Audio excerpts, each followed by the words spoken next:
Hey everybody, Max Boltman here alongside Scott Wheeler for another episode of the Athletic Hockey Show Prospect Series. Corey Proman and Chris Peters going to join us a little bit later on as we talk today, Scott, about your top 100 NHL drafted prospects ranking. We did a version of this in the winter. You update it. Now, obviously, after the draft, there's a whole lot of new prospects. And no surprise that one of those prospects, Gavin McKenna, is in the top tier. He's actually at number one on this list, and it's a tier of four players.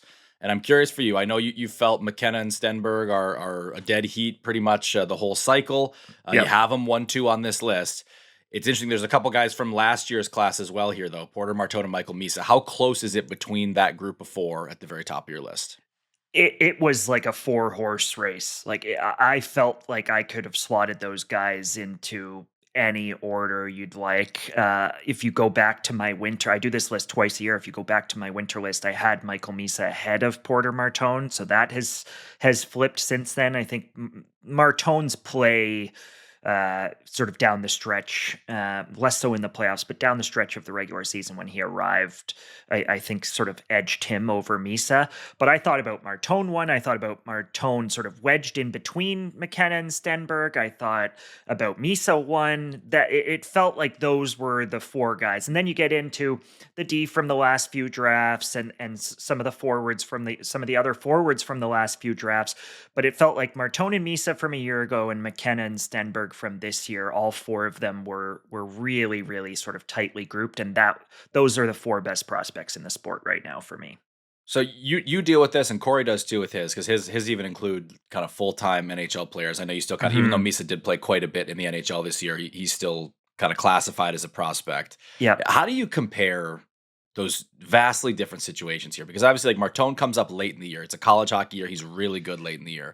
Versus And like Misa was playing his best hockey at that point in the season too. Like Misa's home stretch was actually his strongest NHL section of the year as well. So and that I think is what makes it interesting. So you're comparing even those two situations are different enough, and then you get into McKenna and Stenberg who haven't debuted yet. And mhm. like when you're looking at these things, how do you parse? I think with Misa specifically is the most interesting. Like a guy who had I don't know, I don't think it was a disappointing rookie year by any means. He's an 18-year-old, but it wasn't loud in the way that Martone's Yeah. memory, I guess, is.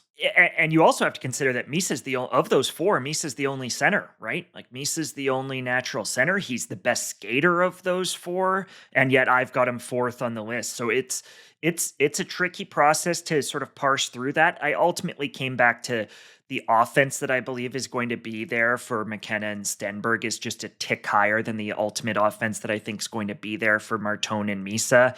Um, Honestly, the Sharks played a little bit of a part in it. Like it will just be harder for Misa. I try not to spend too much time sort of considering a situation. This is ultimately supposed to be almost exclusively about the players, but it is hard not to consider that Macklin Celebrini is there and that that's going to influence the type of player that Michael Misa is going to be able to come in the prime of his career. So all of those things were considered. The two-way play, like Misa's probably the most well-rounded sort of off-puck player of those four. So he's a center, he's the better skater, all of it. So that it really came down to the offense. Like I think that nudged McKenna, it nudged Stenberg. I think frankly that Martone probably has a little bit more offense than Misa, despite the fact that obviously Misa outproduced him at the junior level. I think at the NHL level that Martone we're going to see become a premier sort of modern power forward in the league. That the size element sort of plays into it. It's a complicated process. I think ultimately I came back with the two kids from this year. I came back to just the belief that I think they're going to have a little bit more offense. Yeah. We're going to get into some of the kind of specific players with Corey and Chris as they join us later on. But I did, as I was looking at kind of the shape of this list, Scott, like the center conversation, I think is one of the most interesting ones to try to rack these guys up. And you have the number two center. You mentioned Misa as the number one center, as Caleb Malhotra from this past year's draft class. Mhm. And there's a big gap, a bigger than I expected gap between him and Caleb Denoyer. I was surprised that Anton Frundell, as speaking of guys who had really strong finishes to this NHL season, was more toward the back half of the teens here. Yeah, uh, that's just comes back to the sort of complete game that I think Malhotra has. Now, Danway has that, but I think there's more offense in Caleb. I think what we saw this year distinguished Malholtra, they're both Caleb, distinguish Malholtra from Desnoyers in that sense. I think he's got a little bit more pace. I think he's a little bit better skater. I think once he fills out, he's going to be a little bit bigger. I just think they're very similar player type, very similar play style. They're just often described by the people who've coached them and been around them in sort of the very, very similar words for the two-way habits, for the commitment off the puck, for the leadership, the charisma, the captaincy, all of those sort of little things that are very important when you add them up. I just think there's a bit of an offense divider and a bit of a runway divider in what I think Caleb Malholtra can get to over the next couple of years. The other centers were close though. Like despite there being a bit of a number gap between him and Vigo Bjork or him and Anton Friendel. If you go back to my draft ranking, him and Vigo Bjork were only 2 spots apart, right? Like they were very, very close for me. And I still feel they're very, very, very close. And I could flip flop on that. Friendel, I've always been we've talked about Friendel for years on the pod now. I've always been a little softer on him. I think ultimately he's probably best suited to be a winger, frankly. I'm not convinced. I know they view him as a center in Chicago and they think that Connor Bedard, Anton Friendel, and Frank Nazar are their 3 centers. I'm not convinced that Nazar and Friendel are centers. I think one of those guys may end up on the wing. I like Friendel as a potential sort of wall guy. I'm not sure he has the pace or the feet to play in the middle of the ice and be the best version of himself. I like him sort of being off the puck a little bit more, freeing himself for his shot a little bit more. So that factored into the Friendel sort of calculus. And I also just, he's never Friendel has never produced at a truly, truly, truly high-end level. Like I've got a ton of time for the kid. The kid's awesome. The player, the one-timer. But I don't think he's going to be like a premium point guy in the NHL. And so that held back Friendel when I was sort of figuring out where those centers fit relative to the true sort of high-end wingers. And then Tej again may be a center. Like Tej played center all the way up. Then he played a couple of years of the wing, and Tej is very, very high on my list, but he played center all of last year. And in speaking with people with Utah for a feature I did on him recently, I think they think that he might be a center for them long term. So Tej is kind of a wild card in there as a potential guy down the middle who could really point. It's funny as you say that about the Chicago centers, Friendel and Nazar, because I look at it and I think like, man, I think that Connor Bedard has proven he can play center in the NHL, but I still think the best version of him might be on the wing. Yeah. And you might want the centers to be Friendel and Nazar. So it's puzzle pieces. Even Kantserov, who we all expect will be a winger in the NHL and has been a winger for most of his career. Kantserov was a first-line center in the KHL last year. So, well, as we talk about these young players from Chicago, they have the most prospects in this top 100. They have 8, and some teams that are going to be really, really happy to be in this conversation. Among them are some teams that frankly needed to be after how their recent seasons have gone. The Flames and the Predators both with 7, the Sharks and the Canucks both with 6. The Sharks, I think, are the best. I mean, they are the best system, right? Yes. If you and weighted all this 6 by of those are in the top 32. So the Blackhawks have 8 spread across the list. The Sharks, all 6 of their guys that made the list are high on the list. And then you've got guys who just missed the Quinton Musties and the Luca Cagnonis and those sort of peripheral pieces that you're just hoping make it rather than you're sure they're going to make it like the other 6 names. And the other piece of the puzzle is that the goalie list is released separately and that my number 2 ranked goalie is Joshua Ravensbergen, right? So they've got the goalie coming as well. There's a lot of high-end quality there. The Blackhawks and the Flames and the Preds might have 1 or 2 more in terms of quantity on this list, but the cream of the crop belongs to the Sharks. Yeah, no, for sure. And but I think for the Flames and the Predators specifically to be on here, I think it matters a lot to be in this group. Now, it's not quite the high end. The Flames do have Zayne Parekh up there, but I think the way they get there too is like a guy like Matvei Greden, who is really high on your list, who I don't know that a year or 2 ago we would have been talking about in that company. Yeah, Greden was one of the risers of last year for me.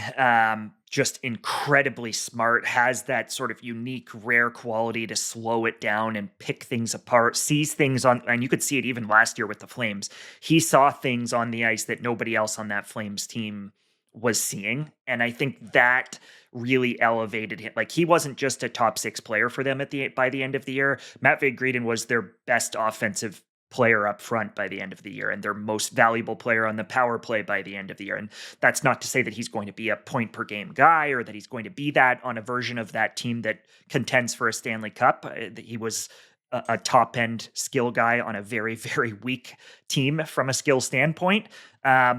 He's now a piece of the puzzle. Like Graydon now looks like same in a similar way that Chernyshov isn't a peripheral guy like a Quentin Musty. Chernyshov has pushed himself into, okay, maybe I'm not a core piece in the way that a Misa or a Stenberg or a Celebrini or a Will Smith are, but I'm an important piece around that and not at the edges of that. Like I'm going to play potentially with those players. I think that's what Greedon now represents to the Flames. He's not going to be a number 1 or number 2 or number 3 by the time they're hopefully contending, but that's what he is for now. And you can feel a lot more comfortable now that Greedon is going to be a fourth forward for you, like a fourth premium guy in the top 6 for you who can make plays and be one of the 4 forwards on your power play. Like that's the kind of player that Greedon, I think, has now demonstrated he's capable of becoming. And with Nashville, I mean, they've collected a pretty good chunk of good prospects here, right? It's a similar story where, Wyatt Cullen's the highest ranked guy, I believe, in this system for you. Yep. And the most recent first round pick, a lot of skill, obviously. How much of their system, though, is going to depend on what Brady Martin can get to? Because they used a really high pick on him last year, obviously famously ahead of Porter Martone. Player, I really like Brady Martin. I thought his draft year, especially the way he closed his draft year, was really strong. Mm-hmm. But there was always that lingering thing of like, how much offense is he going to get to? And that this past year did not change those questions. No, it was a tough year for Brady, not just in terms of him not pointing and sort of popping like you'd expect him to, but just the shoulder and the way that it bothered him and the way that it limits his game. He's a player who needs to be running guys over and in the thick of everything and physical and chippy and competitive. And he still was those things last year. And his high watermark before the shoulder flared up on him again, his high watermark was actually the World Juniors, where he was arguably Canada's most consistent forward before he got banged up again. But we weren't able to see it over a full season. And we were able, by contrast, to see Porter Martone do what he did at Michigan State and then step right into the NHL. And I know for a fact that through my reporting for my mock draft and everything that year, it was between Porter Martone and Brady Martin for the Predators. Like they were close to picking Porter Martone, and ultimately they take Brady, they take the sender, and then he has a year that isn't reflective of a top 5 pick, in part due to the injuries, but I think in part because he's not going to be a premium skill guy. Like people talked about him as Sam Bennett and Mike Richards and all of these guys, very, very good players, heartbeats of a team. Can he be a number 1 center on a cup contender? I think the answer is no. Like that's just not what he is. There are people who think Brady Martin's a winger, right? Like there's debate even about that. So he's going to be a good player for them. I think he will find it hard relative to some of the players in that class that have performed well and are going to continue to get better. I think it will be hard for them to look back on taking him at 5th overall and consider it a win. All right, well, let's take a quick break right there. We're going to bring in Corey and Chris, and they're going to have their own things to bring up with you here on this top 100 list. We'll be right back. All right, we are back, and joining us now, the Athletics' Corey Pronman and Flow Hockey's Chris Peters. And guys, you know the drill here. We usually do this on Corey's lists, where list comes out, and we have Chris and Scott pick it apart. We're going to invert things a little bit this way. So, Corey, as you look at Scott's top 100 here, what's the first thing that I guess jumps out to you about where guys are placed? The first thing that really stood out to me was where he had Dmitri Simashev, 42 or 41, I believe. And that's still a good spot on the list. And I understand where there'll be some reservations on Simashev coming into the year. You look at his junior scoring record, you look at his KHL scoring record. He was always like this athlete, this 6'5", 6'6" defenseman who can skate, but like you always questioned like where's the offense. But then he goes to the American League this year, and I think he showed you why Utah took him 5th overall, 6th overall, wherever he went. And he showed, he was a top player in the American League as a 20-year-old, produced, played all situations. So, I look at him versus Malte Gustafsson, who you have about 5-6 spots ahead. I look at him versus Sam Dickinson, who you have like 20 to 25 spots ahead. What's the rationale there? I think it's still a question of the offense. Like, despite the fact that he played on the power play in the AHL and pointed in the AHL, I don't think that's ever going to be a role that he plays in the NHL. I expect, and I'm not sure that Malte Gustafsson does either, although I could see Malte on like a PP2. And I think Sam Dickinson, same thing, probably a PP2 guy. I just wonder what the offense is going to look like. Like, I wonder if he's just an excellent skating, big, excellent defending, sort of 20, 25 point guy rather than that sort of 40, 45 point guy that I would have higher in the list, which is what I think, for example, that Dickinson is going to be. You think Dickinson's going to get to 45 points on a regular basis? Yeah. Okay. So why the gap between him and Malte? Out of curiosity, it feels like they're placed. It feels like they have almost identical skill sets. They're very, very close in terms of the profile. The 6'4" good skater. I think Malte at this age is harder and more physical and more competitive, and just plays a firmer game than Simashev did at the same age. And I'm sort of baking in some runway there for Malte. Gotcha. Like I said, I just see a guy who was, I would argue he was one of the 5 to 7 best defensemen in the American League last year as a 20-year-old. Like, I thought, I understood the concerns coming into the year. I just thought I thought the year he had this year would have moved the needle a little bit more.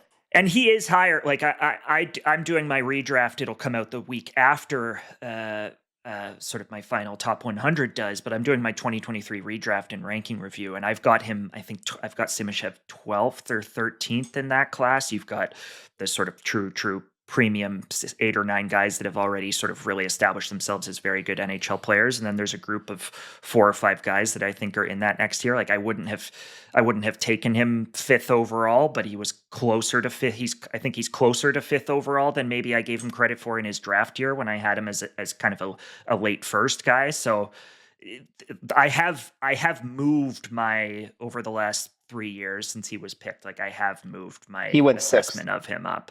Or 6th, yes. Yeah. For what it's worth, if I was doing a redraft, he'd be, which I will do as well in a month or two. He's going to be 6th on my redraft, just as an F. Okay. So we have a little bit of a distinction there. Yeah. So I had him like 11 to 13. How different is he from Simon Edvinsson for you? Because that's a guy whose production has been in the 25 to 30 range, but he's playing 22 minutes a night, top pair minutes. I know Detroit's not a playoff team, but it's like a clear top 4, and I think solidly top pair projection there. And when I've watched Simashev, he looks quite similar to Edvinsson. I think, again, Edvinsson's more physical, more competitive, and I think he's more skilled. Like, I had Edvinsson, I think I had him at like 3 at my list at one point in his draft year. And he was sort of top 6 or 7 on my list for the entirety of his draft year. Like, I was a big believer in his offense. I thought he had like legit hands, showcase legit hands in Sweden in his draft year. And I just wasn't there on Simashev at that same age. And I think since then, I would just say that we've obviously seen it in Edmonton. He's also older, obviously, different draft class. But I just think that the hardness, a little bit more hardness in Edmonton, and a little bit of a higher skill grade for me. Like, I'm not despite the points that we saw in the AHL last year, I'm not convinced that there's like legit offense in Simashev. All right, Chris. So that was Corey's first guy that jumped out to him. When you saw this list for the first time, what was the first name that looked out of place one direction or the other for you? Yeah, it's interesting because I don't like I looked at Scott's list and I was like, I tend to really get on Corey and get my backup, just I think because I enjoy it. I didn't have as many like passionate gripes, but one name that stood out to me, and I think it's probably because of his draft slot, and I actually probably would have ended up being lower on this player than Scott was, and that's David Reinbacher. And that's a top 5 pick. I don't know what he is. I've watched him a lot in the AHL. I've seen a player that can do some things. I've seen a player that I always want to see more from. And Scott has him like in I think a reasonable range, but it's like, when I see some of the guys behind him, whether it's one spot Sam Rinzel or even Keishon Aitchison, others that I think are probably going to end up having a better offensive profile overall than Reinbacher. And like I still don't know, and I think part of it's the injuries, and like he hasn't had necessarily the smoothest development path. But as I watched him this past year, I saw a player that was better, but not good enough. And the thing is that I wonder long term where he ultimately is going to fit as an NHL player. I mean, I think he will be an NHL player, but not anywhere close to the number 5 pick value. And I think Scott's rankings suggest that as well. But for a team that has been so good at the draft of late and getting their guy, and this is one that I feel like is ultimately going to end up as a miss relative to the slot value. I just, I'm more curious, Scott, just for where you think he's going, next, because that's my thing. Is like, I feel like the upside is still marginal. Like, is it a purely upside bet, or do we think that this is kind of the make or break season for him? I think we're in almost the exact same spot on him, frankly. Like, I think we're aligned on him. That range of the list, sort of the late 40s, and I've got him 48 into the early 50s. There's 6 or 7 D in that group that all are in a run that I feel kind of this, like, I don't know what Axel Sandin Pellikka is. I don't know what Sam Rinzel is. I don't know what Keishon Aitchison is. I don't know what Radim Mertka is. Those are all kind of guys that clump together for me as, are they going to be good NHL players? Yes. Do any of those guys look like they're going to be core pieces? I don't think so. And maybe one of those guys breaks right and becomes that. Like, I view Reinbacher the same way I did on draft day, and he's another 2023 guy, so he's top of mind for that redraft for the same reason. But he's in the late teens in my redraft. And I just view him at this point as like, he's going to be a number 4, number 5 guy. He skates well. He's competitive. He defends hard. He's got enough poise on the puck, but he's not going to be a premium. He's not going to be, it's the same conversation Max and I had before you guys hopped on about Brady Martin. Like, he's just not going to be a go-to top of the lineup 25-minute a night guy. And maybe he is that, like, maybe he'll be that kind of guy for a couple of years. Like, maybe in his late 20s, he becomes that and he's making $6 or $7 million and he's a really good player. But I think by and large, he's Reinbacher. You kind of have to project him at this point as kind of a bubble second pair, third pair guy. I don't know if Corey would maybe disagree with that, but I kind of view him as a 4 or 5. Yeah. No, yeah. So that I was actually going to ask Corey, because I know you were definitely higher on Reinbacher as a draft, I believe, than at least I was. What you've made of his progression and just kind of what ultimately that projection looks like these days. I think a 4 is fair. I think, not saying he had a great year, but I still think he had a good year. Like, Laval was one of the it wasn't bad. It wasn't bad. Laval was one of the best teams in the league. He played heavy all situations minutes. I know he didn't have like off the charts offense, but there was still offense there. When he's kind of played with the national team recently, like, I think, he's done well enough. Like, I think there's still, like, he can skate, he can move a puck, he competes. Good skill. It's just not elite skill. Especially, it's just, he's a little vanilla. Like, there's nothing about his game there's no one trait you hang your hat on. But he's a good player. I think he plays in the NHL. I think he could play in the NHL this season, quite frankly. But you're looking at that draft, and I think you're asking, like, how does he compare to, like, Tommy Willander, as opposed to how does he compare to, like, Ryan Leonard and Will Smith and Mitch Colvin and those guys at the tippity top of the draft. Yeah. One other note too, just on this, and is more just as I was kind of going through, and as you get further down the list, the D class really thins out fast on this top 100, which struck me. Obviously we see so many of the guys that just went higher on the list, which makes a ton of sense to me based on what we saw. But yeah, I mean, I think we're seeing a lot of those guys where, some of those guys have, matriculated that are their draft peers and matriculated to the NHL and aren't part of this. But then you look at kind of where we're at and it's like, wow, it's interesting to see just kind of the thinning of the herd. And I can't really argue with it. Well, a lot of the premium athletes all go center and D, and they all go really early. Yeah. And there were 70 forwards and 30 D on the list. And in theory, it should be 6 and 4, right? Like, it should be 60-40 rather than 70-30 if you're just talking about a percentage of NHL players. And yet the guy, like, I think the final cut on D for me on the list was Oliver Bonk. Like, even the guys that are in my missed cuts list that I highlight in the piece, they're not like Oliver Bonk's not going to move the needle for the Flyers, right? Like, he's a piece of the puzzle. I thought Thomas Lavoie could have made it on there. Like I thought, like he had a really good year, really good playoffs. Now it's one name that I thought probably deserved. But other than him, there was no other defenseman I saw that I thought like, oh, I can't believe that guy didn't make it. Yeah. Corey, one of the conversations we had was about the center grouping, and one of the names who's in that cluster is James Hagens. He's pretty high in that cluster. He comes in as the number 4 center, number 13 player overall, but he's ahead of guys like Anton Frendel, Michael Hage, Caleb Denoyer, Jake O'Brien. I was curious, like, what did you think of the Hagens placement in the overall kind of center mix here? Yeah, I'm not surprised because we had this conversation, this time last year, and Scott had Hagens very high, and so did Chris, and I was a little bit lower, and I wouldn't have taken him over Denoyer. I wouldn't take him now over Frondell. I wouldn't take him now over Jake O'Brien. But I understand, like, he had a good year. I don't think he had a great year, particularly his World Juniors was just okay. His World Championships was less than okay. But his Boston College games were excellent. So I understand where that comes from.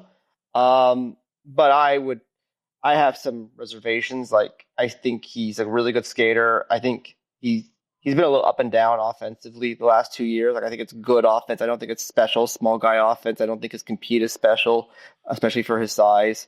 So, like, I would prefer Denoyer. I prefer Frondell. I prefer O'Brien. I think there's more to project there.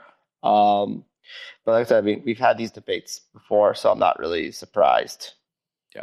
All right, Chris, any other names for you here on this list that you want to hit before we move on? Yeah. So one of the names that jumped out immediately, and I know I started with Reinbacher, but I wanted to get to this one as well, and that's Zayne Parekh, as high as he is. I have some deep concerns about his all-around game. I think the offensive game is good. I do also have some concerns about just kind of what we saw from him last season.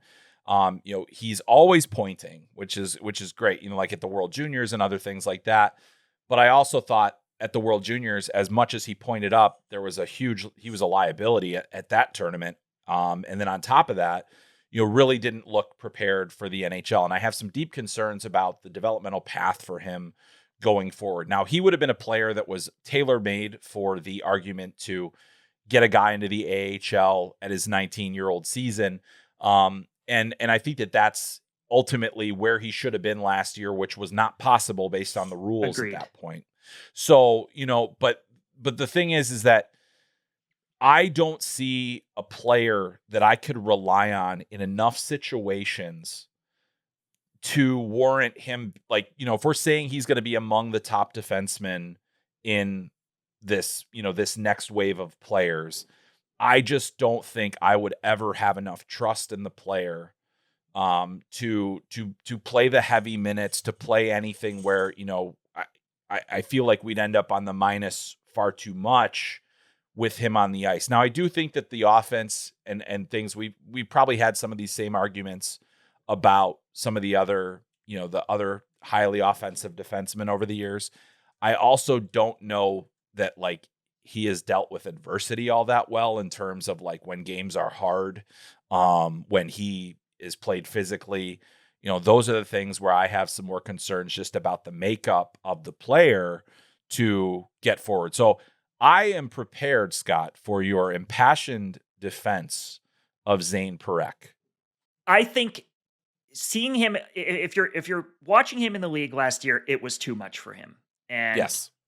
So I understand that. But he shouldn't have been in the league, which is a point that you already made. He should not have been in the league.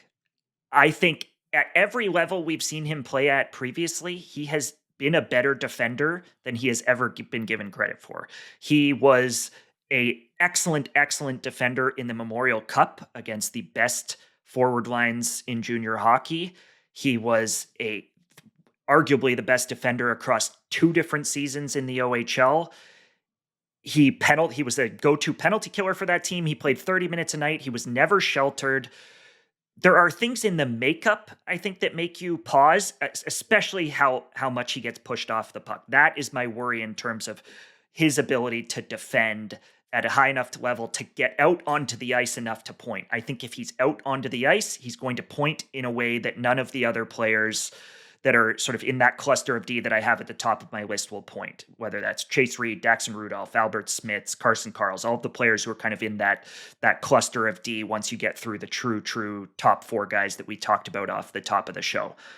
I also think that had I put almost any other prospect at 5 or 6 or 7 on the list, you can look at that player after the McKennas and the Stenbergs and the Martones and go, I don't know whether I feel good about that kid at 5 or 6 or 7. Like, I don't know whether I feel good that Chase Reed's at 5. I don't know whether I feel good that Caleb Malholtra's at 8. Like, I think there's a bit of a separation between the Porter Martones and the Ivar Stenbergs and the Gavin McKennas and some of those other kids. And so I did have a tough time putting players at sort of 5, 6, 7. And that's why that tier from 5 through to the 20s is as large as it is. It's normally not that large. Like, there's just a lot of players that I think are in that group. Could you put Chase Reed or Albert Smits, my other sort of D that are right there, Carson Karls ahead of Zayne Parekh? Absolutely you could. Do they defend better than Zayne Parekh? Absolutely they do. I think part of it comes down to thinking that I think he's a better defender than people realize. I think he's got a good stick. I like his feet. I think he's going to be a passable defender. And I think the offense is like borderline special. Like, I think he's going to be one of the big pointing defensemen in the league in the way, maybe not in the way that Erik Karlsson was, but there are some rhymes and reasons between that sort of lackadaisical, that sort of Erik Karlsson, Evan Bouchard, the lackadaisical defender. Sometimes he's got one hand on his stick. Sometimes he gets pushed off pucks. But I think he's a better defender, and I felt that Evan Bouchard was a better defender through the early years of his career than people gave him credit for. And I feel the same way about Zayne. Like, I think he's going to get there defensively. I don't think he's going to be a liability defensively. And then I think the offense is the realest offense of any of these D prospects, and it might not even be close for me. Like, I think the offense is legit. Question: if the offense is so special, why do you have 9 points this season? Because he was playing at a level that he wasn't ready for. He was playing at a level that he shouldn't have been at.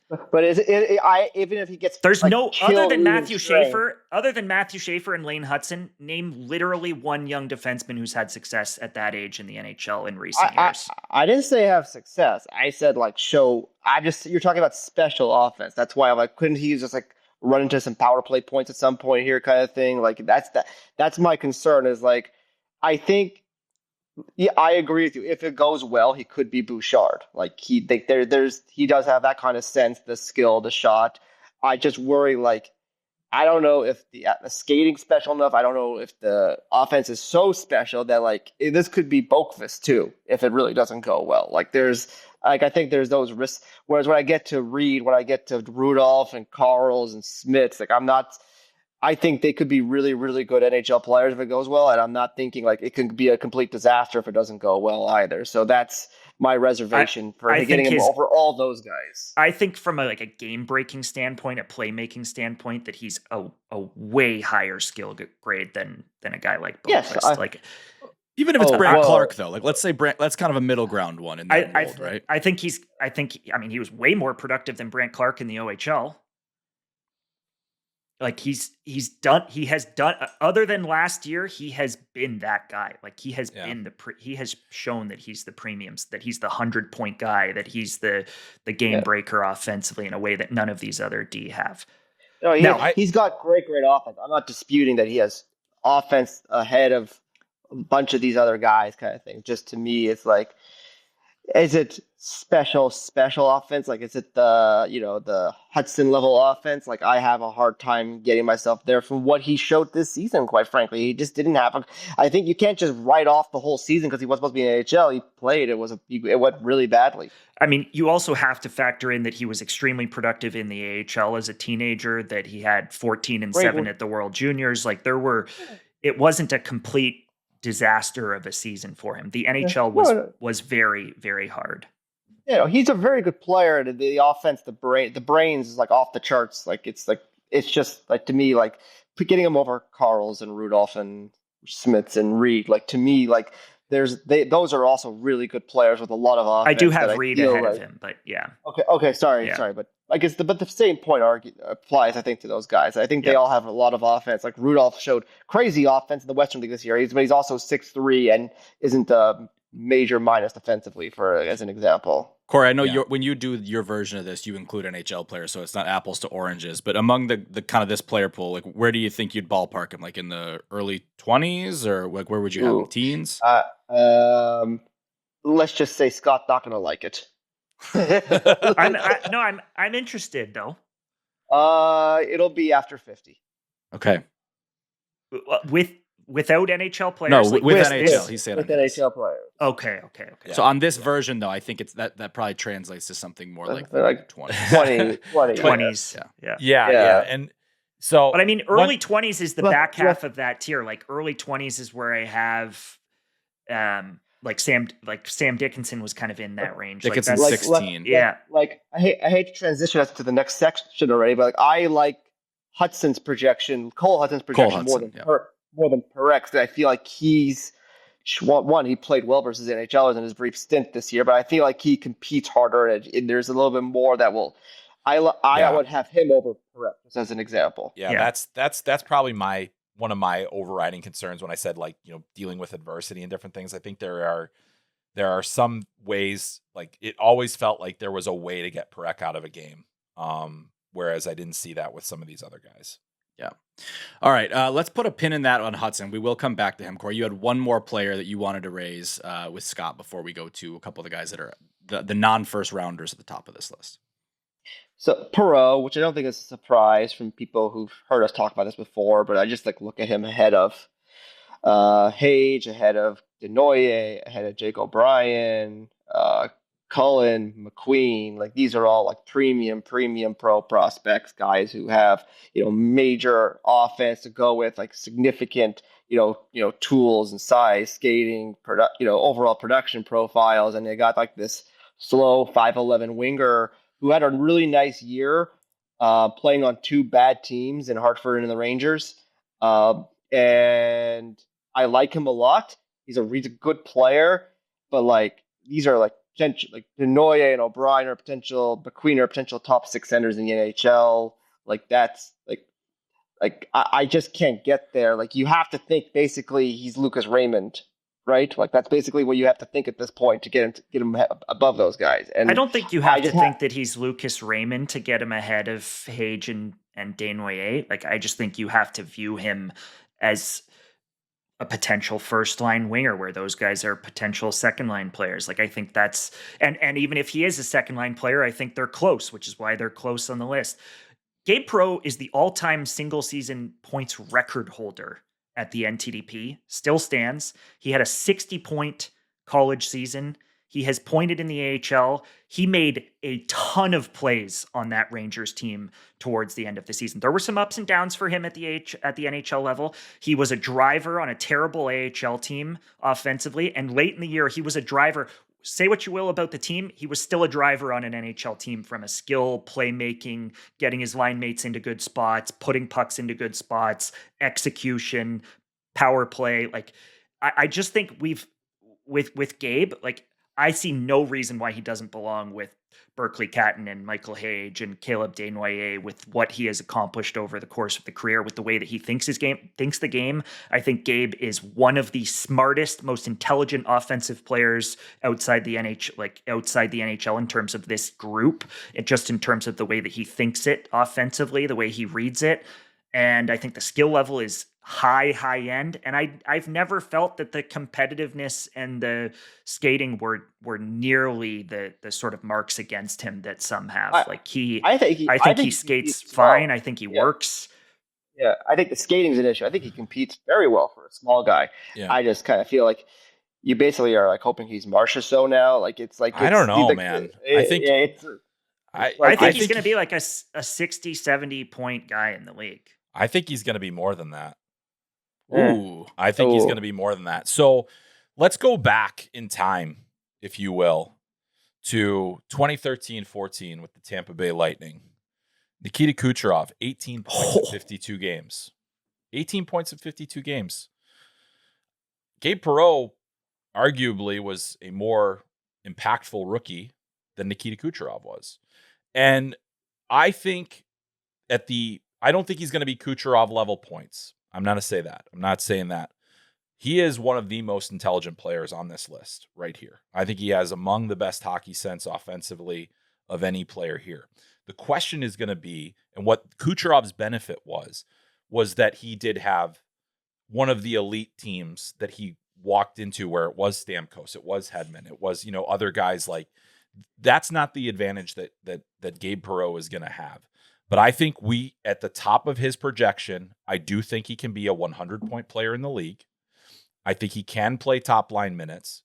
And I think that this is one where I was less convinced of that before this season. The games that I watched of him with the Rangers late this in the year, year, I was like, okay, it's gonna work. It's not only gonna work, it's probably gonna work really well. Yeah. The question is gonna be where do what's that? How's he different from Marco Rossi? Same age. I think he's way, way, way smarter. Like the offensive IQ is at a higher level. Yeah, and the role is going to be different. I mean, Rossi is not like, I mean, he's a center for one. There's a lot of things that he's going to have to do. But I think, like, I look back and I say, if they can get some support, because the thing that Gabe has always done well is make others better and also take advantage of the skills around him. Now, he's had great players that he's been able to play with coming up through the ranks, namely Will Smith and Ryan Leonard. I've always thought that because of the physical talents and the more flashy talents that the players have had, he's been underrated. But I think the brain and the hockey sense of him is Kucherov level, which I think is he's closer to Michelli than he is to Kucherov, quite frankly. I think you're crazy. I think like that's bananas. Like watch a freaking game. Like, seriously. I mean, like, Michelli? Come on, man. A guy that could not even get qualified this year. Give me a break. Michelli was amazing in the American League, and he had that great start in the NHL, and then he hit a wall. He's 5'11", he can't skate. And that's he does not have the level of hockey sense of Gabe Perreault. Get the heck out of here. And pre-NHL, it's not even close. He lit up Liga. Yeah. After he was drafted. I don't know. I think you guys. This is a wide gap. I mean, I think thrown around on both sides here.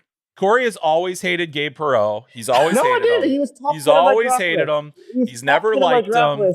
He's never liked him. Chris, if you are saying that he's more than a 60 to 70 point player, like, do you think he's the best of those three, Smith, Leonard, Perreault? I think all of them are going to be I think that was Ryan Leonard's a 40 goal scorer.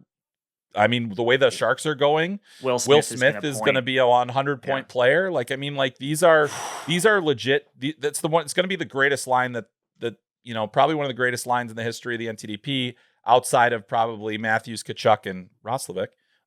So like that's where I just think that there is an absolute chance that Gabe is going to be a top line productive player. All right.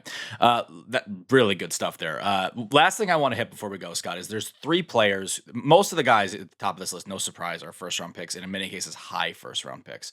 There's three guys in the top two tiers, which comprises the top 28 spots on your list, that are not first-rounders. One of them, Corey already touched on, in Cole Hudson, and it's telling that the Washington Capitals, by the way, have two of these guys, because another one is Ilya Protas. And Scott, Ilya Protas is a guy that we've certainly talked about on this list, or on this podcast, but a guy who is really, really high on this list, ahead of some much more household names. I just wanted to give you a little bit of a chance to talk about Protas and how he's put himself in this territory. His spot on this list is number 14, so ahead of Anton Frundell, ahead of Caleb Denoyer, ahead of Jake O'Brien, like guys who went really high in the draft. Ilya Protas is now in that company and in your list ahead of that company. I just think you can count on one hand the number of players in the NHL that look like him, one of them being his brother. He has had two of the best seasons in the OHL and in the AHL for a player his age in recent memory, and he's done it back to back. His season in Windsor, I thought he was arguably the best player in that league. And his season in the AHL this year, he was a dominant force at times, and not just a dominant force because of his size, like legit puck skill. I actually think from a pure skill standpoint that Alexei, his older brother, does it more with his size And Ilya does it more with hands and with small areas and with making plays that you just don't see big men that size make. I'm just fascinated by him. Like I just think he's such a unique player, and what he's done over the course of the last 2 seasons, I think if you're redrafting that class today, like he might be a top 10 pick. Like I think that's the kind of progression that we've seen with him. And it's like you watch back through some of the goals that he scored, some of the plays that he's made. Like he's not just a big guy who's in the right spots and making the odd play. Like he makes legit, like highlight quality plays and has at lower levels. We'll see what it looks like at the NHL. He pointed right away in the NHL last year, but it was a brief stint. And the way that they've added on the wing, I do think there's a bit of like with Kyrou and some of those guys now, I don't think he's necessarily going to play to start the year in the NHL, and he's going to be in the NHL to start the year. But I think he might be in more of a bottom 6 role after they put him in an opportunity to start his NHL career in a top 6 role. But I think he's going to get there. Like within a year or two, I think you're going to see him in that kind of a role, and he's going to be a pretty unique player in the league. And to have both of them be what they are and what they could be, I just think it's a really, really compelling sort of pair of players for that team. Yeah, I'm fascinated by him. Just the progression, what we've seen. I agree with you, Scott. I had zero issue with where he ended up on the list. You look at the guys that have, in the AHL that have played at his age in terms of raw points in the last 20 years, he's second only behind JJ Peterkin. I think it's by 2 points. And then, points per game, it's a little bit different where he's just slightly under a point per game, but he's still top 10 in the last 20 years. You look at the names on that list: Willie Nylander, Mikko Rantanen, David Pastrnak, Phil Tomasino, Trevor Connolly this last year, Lucas Reichel, Konsta Helenius, Alexander Holtz. So there's a mixed bag there in terms of the players, but you look at the top of that list and then on top of it, he's a monster of a human being. So like, it's like, okay, yeah, I see all those guys. That's great. Wow. Okay. This guy is 6'6". So, he's a remarkable talent. I think watching him with Hershey, and this was a down year for Hershey. Hershey kind of turned the team over to the young guys. It was him and Andrew Crystal, and it was like, a bunch of other players that normally that's a very veteran-laden team. They didn't have the success as a team that they normally have, but he was the show. He was absolutely the show there. He did it in the playoffs. He did it in the regular season. I think he's on a remarkable track here. And what a great find for the Caps. I mean, 75th overall out of the Des Moines Buccaneers, goes to Windsor, destroys the OHL, then comes to the AHL. I was like, how's this going to work? Destroys the, destroys the AHL for a player of his age. So I'm really excited to see where he goes. I think I agree with Scott. Like, the transition to the NHL is going to probably be a little bit different in the role, and based on what Washington added this year, it kind of pushes him down the depth chart. But at the same time, that's a guy that, if he's continuing on this trajectory, I really don't know how much, like, the sky could be the limit for him on this this potential. I'm fascinated by the player. It is interesting that all this profile, whether it's Protas, Jack Nesbitt, Ethan Belch, is like Bill Bowler just has a magnet for this kind of like hulking guy with sneaky offense. So you're going to Windsor if you're 6'6" with hands. Yeah, it's like Vince McMahon era, 1990s. Even Green Tree's if you're big. Yeah, Green Tree. Like they had a lot of trees last year. Yeah, no kidding. All right, and then the last one that I want to talk about, Corey, you can go back to Cole Hudson too, Corey, if you want to, but I felt like you gave a pretty good overview earlier. But Roman Kantserov is another guy here, and I know that this is a guy who Chicago fans are really excited about what he could bring to their lineup this year. What Kantserov has done as a pro has been extremely impressive. I mean, he was one of the very best players on one of the very best teams in the KHL last season. He skates really well. He's got a lot of offensive skill. I think people will look at his size when they look up his stats and be like, 5'9" winger, like, how does that translate? And the way he plays, I think, is going to translate into significant NHL offense. This is a hard guy. This is a guy who gets to the net. He wins a lot of battles. He's chippy, and he has great skater. He has all the aesthetics, but then like the way he plays, it's not like he's not Kaprizov, but like that's what made Kaprizov successful as a pro, was his compete combined with his skill. And I think that Kantserov has the makings of a potential top 6 forward in the NHL. How'd you guys feel about his postseason? Because that was a different, that he was far less productive at that stage, and also like his points were kind of bunched. There were a lot of games where he wasn't as much of a factor. Is that a concern for either of you guys? I think like the Jarofsky offense, too. yeah, his offense is elite. Surin, they all those kids, he's all so the top young. Russian kids struggled in the playoffs this year. Yeah, and that's why I always think it's impressive when a guy does do well in the playoffs or in the NHL playoffs. The gap between the best and the worst teams are so big in that league that when they get to the playoffs, it's close. And then when a guy like a Pugachev has like a good playoffs or Surin has a good playoffs, it's never mind Demidov too. It's always like much more impressive than the regular season For sure. Yeah, I don't think it's a big issue just because one, he's just so young. Like there's only a couple of years away removed from the draft, and the level that he showed in the regular season is still, like I said, I think you can have reasonable debates about whether it's special offense, special small guy offense, but I still think you can get to second line offense, maybe first line offense if it really goes well. Yeah. I can buy that. All right, let's wrap there. A lot of good stuff today. Really would encourage everyone to go read Scott's top 100 drafted NHL prospect story too, and there's more there too that we certainly could have gotten to today. But that is going to do it for us. Thanks for listening to this episode of the Athletic Hockey Show Prospect Series. Remember, you can catch more of Chris over at Flow Hockey and on his podcast called Up. We'll talk to you soon. Thanks for watching. Make sure to like and subscribe and ring the bell to stay informed and catch new episodes every Monday, Wednesday, Thursday, and Friday. And in the meantime, you can join our Discord community. We'll see you there.